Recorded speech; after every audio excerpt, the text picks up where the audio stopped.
Well,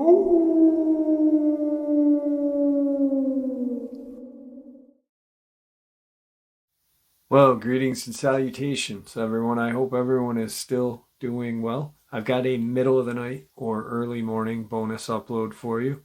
Some southern Louisiana experiences with some very interesting folklore. Is it really folklore, though, or is it truth? Before we get into it, a couple links. As you know, I rely on Patreon, PayPal, channel membership, and the merch to help the channel to continue to grow and go. Links to Patreon, PayPal, and channel membership is in the description below. Merch is displayed directly under the video. Also, Dogman Frightening Encounters, Volume 1 through 3, the audiobook versions. They were written and researched by Tom Lyons, narrated and produced by me, Jeff Nadolny. Those audiobooks are available on Audible, Amazon, and iTunes, links to which are also in the description as well. And finally, last but definitely not least, if you'd really like to help support this channel to continue to grow and go, simply subscribe. It does not cost you a cent. Click that like button. It takes half a second. If you don't want to miss out on any of the informative uploads I put out daily, click that bell icon. And folks, please leave a comment. Why? Well, because all of these things, they really do help this channel to continue to grow and go. And yes, folks, they definitely do matter. Now, everyone, I have taken far too much of your time. Let's jump in to this early morning, middle of the night bonus upload, shall we? Today's first encounter. So about 3 years ago, I went camping with my girlfriend, now ex, as she'd always wanted to, but never had been. The spot we went to is in Huron National Forest, and it's my go-to trail and camp spot. It's hidden deep in the forest, and the access trails are close and easy for ATVs. My family has been going to this spot for about 6 years, and my friends had introduced it to me for about 10. We went for a weekend trip, and I'm glad we didn't go any longer. When we got there, everything was going well, except we did notice a group of people that were hanging out next to our campsite, but they were just stargazing and ended up leaving. Then, around midnight, is when the weird stuff started to happen.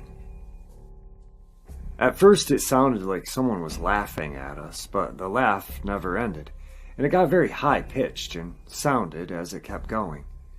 After a while, we both got scared and went into the tent to try to sleep, and that's when the laugh moved up higher and started to circle the campsite.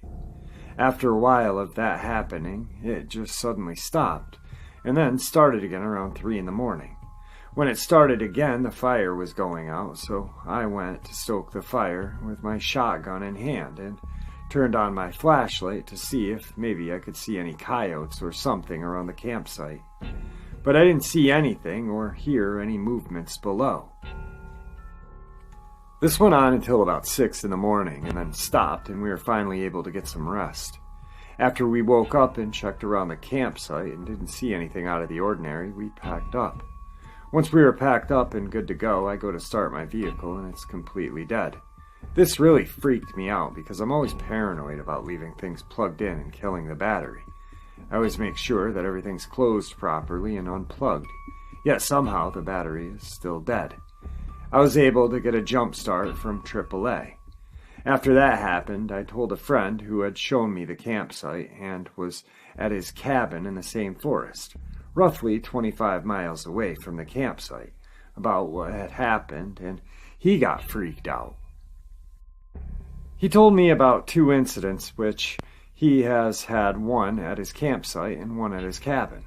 At the campsite, he stated that one night after we had all returned from trail riding and went to bed, he stayed up to hang out by the fire and have a few drinks. While he was hanging out, he was looking off into the distance and saw a pair of eyes up in the trees, looking directly at him. He described them as being bioluminescent, and he flashed his high-powered flashlight at them, but there was nothing there, and as soon as the flashlight turned off, they were there looking right back at him. So he packed up and went back to bed. He didn't tell us because he didn't want to scare us. At the cabin, he was hanging out with his brother, and they were both just chilling by the fire outside when they both saw a pair of eyes looking at them from the trail that leads to the woods. They stated that the height of these eyes that was looking at them was about 7+ feet tall. They started shooting at it with their rifles, 2 30-30s, and the eyes disappeared, but once they were done, they reappeared and were closer. At that point, they were both freaked out and got back into the cabin and didn't leave until daylight. Today's second encounter. Man sees 8-foot bipedal creature in southeast Australia. The Victoria resident who was hiking on Mount Pilot March 12th, he spotted an undetermined creature. I was looking for a photograph opportunity, he states. I was walking alone up a trail. There was trees on either side, and it was approaching dark. Further up the trail, I heard a large animal moving through the undergrowth. The 26-year-old store owner added that he suddenly saw an animal run across the trail and it disappeared.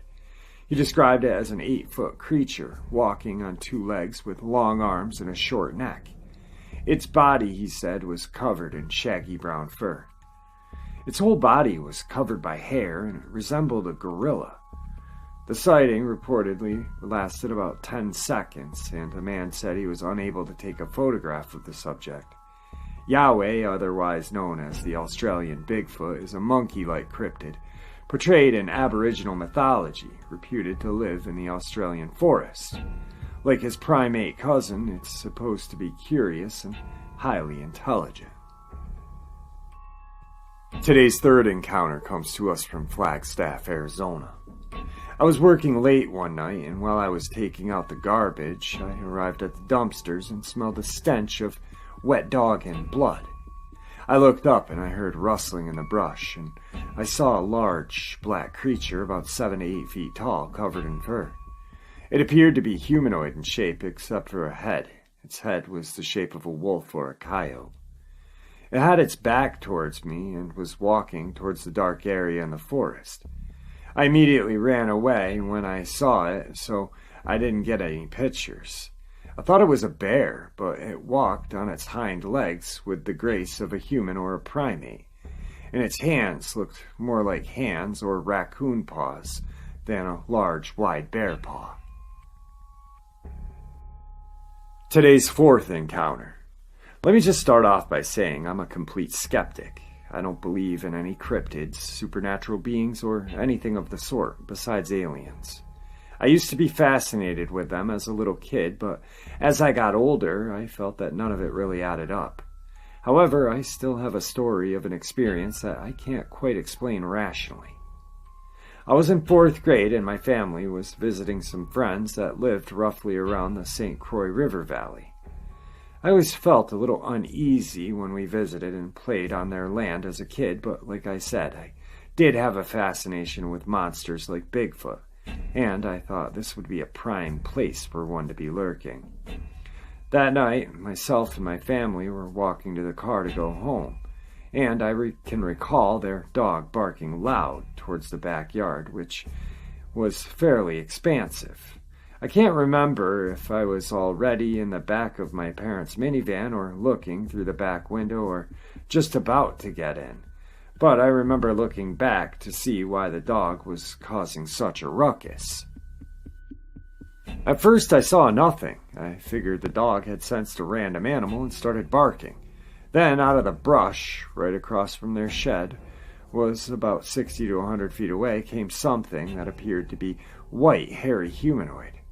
It got up and just walked to the other side of the yard until it was out of sight. I don't think anyone else saw it. It was incredibly silent and took swift strides. I was shocked and didn't say anything. I didn't understand what I just saw. Didn't appear to be anything like the description of a Sasquatch that I was familiar with, and looking back on it, I still don't think it resembled any commonly described features of a Bigfoot, besides being hairy, bipedal, and much taller than any human.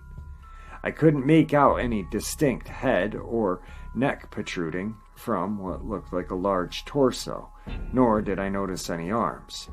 It was all really confusing to me. Looking back at it, I feel constant doubt surrounding the experience and often chalk it up to being some sort of bad memory. However, that doesn't make sense really either, since I remember who all was there, and what we were doing that night. For example, our family's friends also had their parents over, grandparents to us children. When I talk about it, recall, or think about the encounter, I get goosebumps and my voice gets weak. Today's fifth part of the upload is just a little something different. I stumbled across something that I thought was really interesting and wanted to share it with you guys. It's some folklore from Louisiana, actually South Louisiana. Now I know I've got some subscribers from Louisiana and the South, so that's a big reason why I wanted to share it and see if you guys had heard of anything like this. Anyway, here goes. Grunch Road. Growing up in South Louisiana, I've always heard stories about the Grunch. My mom would tell me how when they were younger, to scare themselves, late-night excitement, they'd slowly ride down Grunch Road, Evangeline Road in Monts, Louisiana. And the goal was, when you reached the railroad track crossing, you'd have to turn your car off, honk the horn 3 times, and the true test of will was to get out of the car and run around the vehicle 3 times. Legend said if you did that, the Grunch would appear.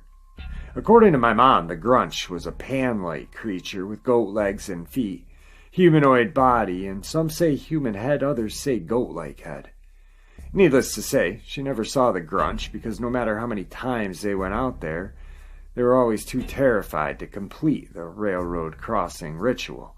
Getting out of the car was just too terrifying, and by the time they would shut off the engine and honk the horn 3 times, not one soul in the vehicle wanted to exit it, and so they'd just start the car and take off really quick.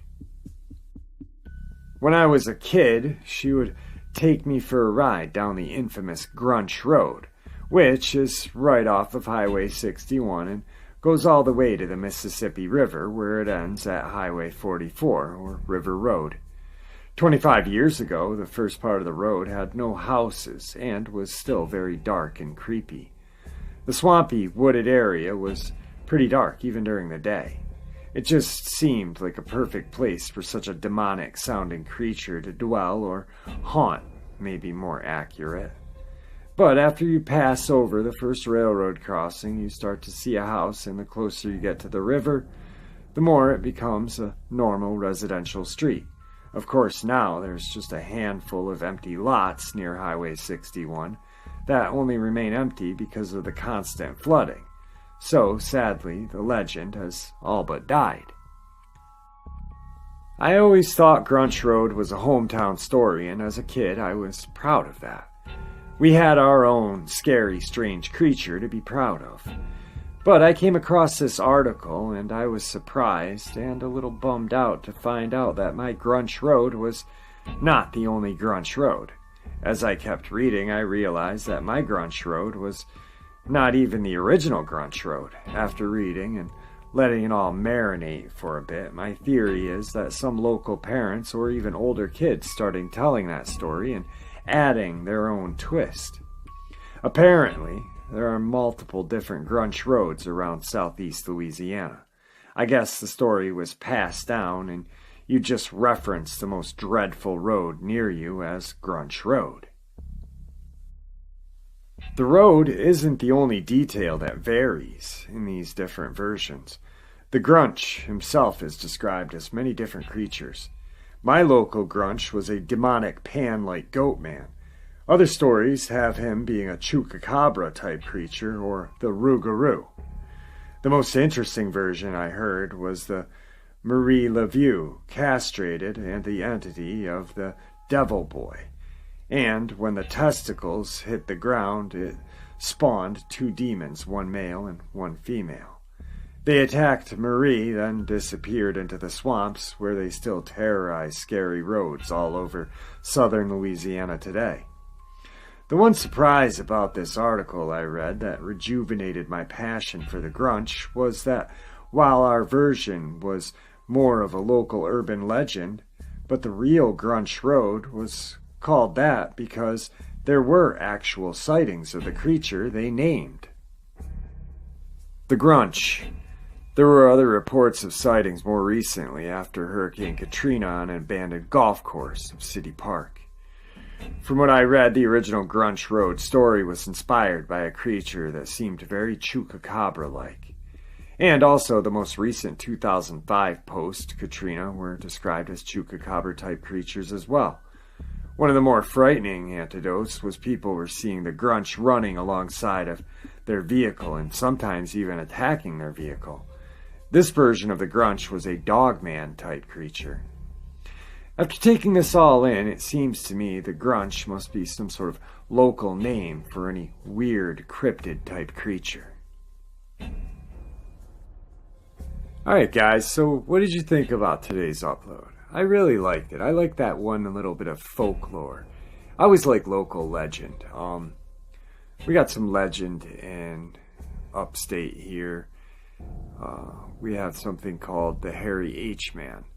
Ironically enough, the legend of the Hairy H-Man is approximately 15 minutes from where Fort Ann and Whitehall are, and that's where the majority of the New York State Bigfoot sightings are. So I'm curious if that is anything to do with it. Someday I'll share that little tale with you guys. It was something that we used to tell around the campfire at Boy Scout camp. Boy Scout camp was called Camp Wackpomony. Cool little place. Creepy as shit though, man. Anyway, I really enjoyed the first encounter in Michigan. I'm thinking straight across the board Dogman. We all know that the Dogman loves to mess with people when they're camping. And just running around their campsite. Thank God they got out of there. The second one, the Australian Yahweh. Dude, after last night, the Dogman kangaroo thing, and now this, oof, I'd love to go to Australia.